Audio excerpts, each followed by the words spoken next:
So I'm here with Pratap Bose, Chief Design and Creative Officer, Mahindra & Mahindra, and to talk about the two new cars I drove today, the XEV 9e and the, what do you call the B6E or B-Sexy or whatever you want to call it. It's the B05 as we saw in South Africa. Yes, the code. Yeah. About a year and a half ago. It looks it's stunning looking inside. You said yesterday, fighter jet queues, wraparound, cockpit, top-mounted controls. Very nice. But you also said you got a clean sheet to design these cars. This is the first clean sheet design you've done at Mahindra, right? Everything else has been a derivative. So, hi, Kushan. This is the first clean sheet, probably, or one of the few in my career, actually. It's not very often that as a designer, you get a true clean sheet. At that point, when I joined the company, the whole, electrification was a concept that was starting to pick up within the company. Rajesh and team and all of us were starting to create that, Kushan. So there was not even an architecture or a platform. It was that clean sheet. Then we created a vision for what we think should come. Then Velu's team created an engineering, let's say, base around that vision, which grew into become the Inglo architecture. And, today here we are, sort of less than 3 years from when we started, with two absolutely brand new products. So this has been a very fast development cycle, right? When cars usually take 5, 6, 7 years to come from a clean sheet. Yeah. So incredibly fast. Absolutely. We showed the first concepts, if you remember, in Banbury in August 22. So that was, just what, 26 months ago. And we've come from concept to reality in that time. So Pratap, can you give me an idea how big your team is? Because many elements had to be designed. Of course, when we look at a car, we always look at the exterior design. But of course, you've done interiors, you've done fabrics, colors, you've done colors, even the fonts on the screens. Yes. How big is your team and how much effort goes? Are there separate teams, everything? So Kushan, of course, when we started, there was no UK design studio at all. We had one studio in Kandivali in India, in Bombay. And then, given the scale and scope of what we had to do, we had to create the UK studio very fast and ramp it up. And also increase the capability and capacity in Kandivali. So why do I say capability and capacity? So for example, you just mentioned UI, UX. In products like this, it's one of the key ways the customer interacts with the vehicle. And to get that right is critical. So we had to build a complete UI, UX team, not only in design, but also in engineering, because we do the skin, but they have to work out how it actually works.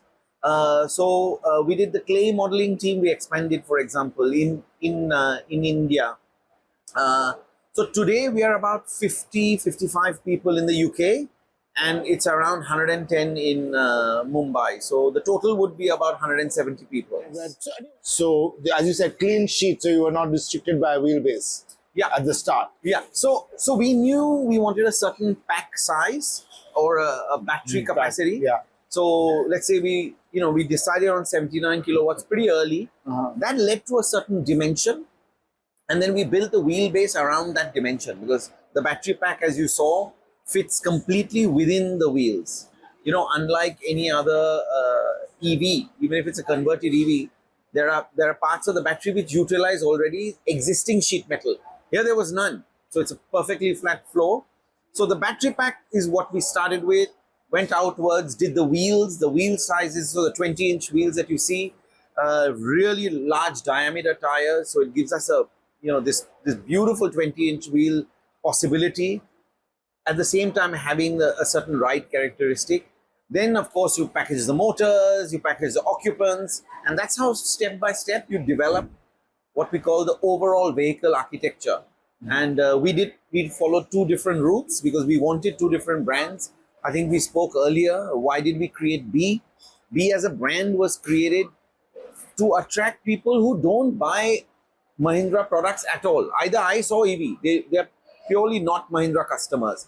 So to bring them in, we created a B brand, and to anyway, appeal to the customers of the XUV, XEV, or any of our other 4 Mahindra brands that we have, we created XEV. So this Is the customer is willing to try new things nowadays? yes, I think what we have seen, and especially the recent success of even 3XO. 3XO, we went really bold and really sort of we challenged the perception of what a small or a compact SUV should be, and the response to that now in terms of customer numbers and how many vehicles we are selling on a monthly basis. So we feel, Kushan, that the Indian customer is now ready to express himself or herself, ready to stand out, ready to want to differentiate, ready to be seen, to make a bold choice. And we think that that is coming more and more. And we see that in fashion, for example. We see that in the choices they make on other products they buy. If you told me a few years ago, would people buy fluorescent pink shoes or fluorescent yellow shoes? I would wonder. But today, if you look around any shopping mall or jogging park, you see plenty of young customers wearing pink trainers or blue trainers. So people are becoming bolder with their choices because they want to stand out. But of course, the product has to, at a very fundamental level, deliver. It can't just be about a flashy design or flashy colors, and then the rest of it doesn't live up to that. Well, I mean, a majority of buyers are still older in India. I mean, 40 plus. Would they, even though I don't think the XUV 700 is conservative by any stretch, but maybe it's more conservative compared to this. Would you develop an EV for a conservative? So in August 22, Kushan, one of the vision products was also the what we call the E8 as a code, which was a 700 based product. So that's very much something we already had shown. So in our portfolio of brands and products, I think we need to cater to a wide range, and that's why the Inglo architecture allows us to do a wide range of products. We had shown a Thar E, for example, Yes. in the same South Africa. So I think there is a way of designing products for a wide spectrum of customers. Not all Mahindra customers are the same. We know that already. For example, a Thar customer is a die-hard Thar customer. Will not even buy a Scorpio N. How much work goes in when you work with the UI UX team? Because tech is a very vital part today for the younger customer. No, so you're absolutely right. The balance, Kushan, is very important because at what point does presenting technology become driver distraction? There's a very fine line. There's one thing we call infotainment, as you know, information and entertainment. To deliver that in a way that doesn't distract the driver is where the true art is. So it's not about how much information you deliver, it's how you deliver that information. And then, you'll see in through our Maya system, people, the interface which we had is currently at a beta stage. So you probably didn't see the entire, suite of things it can do. But we made it as intuitive as possible for the customer to interact with the product in both the formats, 3-screen or in 2-screen. 3-screen is great because your co-passenger can independently watch something, for example. They can have a video call, they can watch YouTube without disturbing the main driver.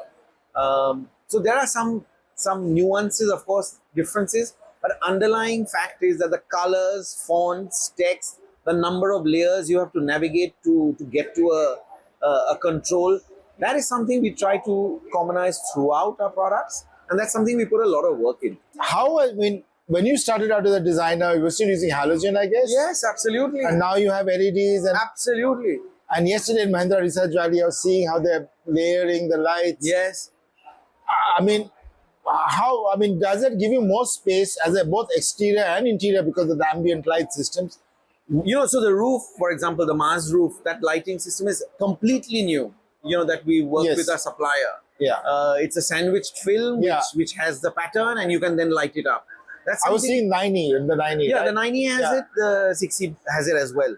You talked about head-up display, that also becomes part of the whole ambience. Ambient lighting, we all know. But in the 6C, for example, Kushan, we use something called hidden till lit. That means if you look at the front lamp area, when the DRLs aren't on, you actually can't see anything. So we are almost hiding away the lighting. It's reached that level. You don't see the headlights till they're turned on, for example. You know, so the hidden till lit is something we brought in on 6C. You'll see the pixelated pattern in the rear. Yeah, I saw that. Yeah. That is something we brought in. You can even have messages on that. It's a little message board. So somebody's, you know, honking you from behind, you can send a rude message to them? No, for example, you know, the case I had thought was, if you've parked somewhere, you can send a message saying that I'm going to be leaving in 2 minutes or I'm leaving in 5 minutes. You can be a little better citizen, you know. Pratap, one last question before I close. There are lots of young men and women who might be watching this video, who might love cars like I do, but they want to get into automotive design. Oh, yes. How would you advise somebody who's maybe in high school right now, loves cars, loves vehicles, and wants to get into automotive design? What should they do to emulate what you have done in your career? What should they do? What should they be studying? What should they be reading? So, Kushan, I get this question probably every day, right? You know, people write to me, oh, I'm an engineer, I've finished my BTech, I want to become a car designer. See, to them, I say, it's better to be a great engineer. And if you have love for automotive, be a great automotive engineer than a not so good car designer, because it's a cutthroat industry, you know, car design. There's a lot of talent out there, a lot of, you know, good designers coming out. But if you're going in, like you said, if you're in, you know, sort of high school or secondary school, one is you have to have a love for aesthetics. You have to be curious about how things work and don't work. You have to have an artistic ability. And the most important question, I would say, that get a design education. Too many people think that just because they have an interest in design, they can become designers.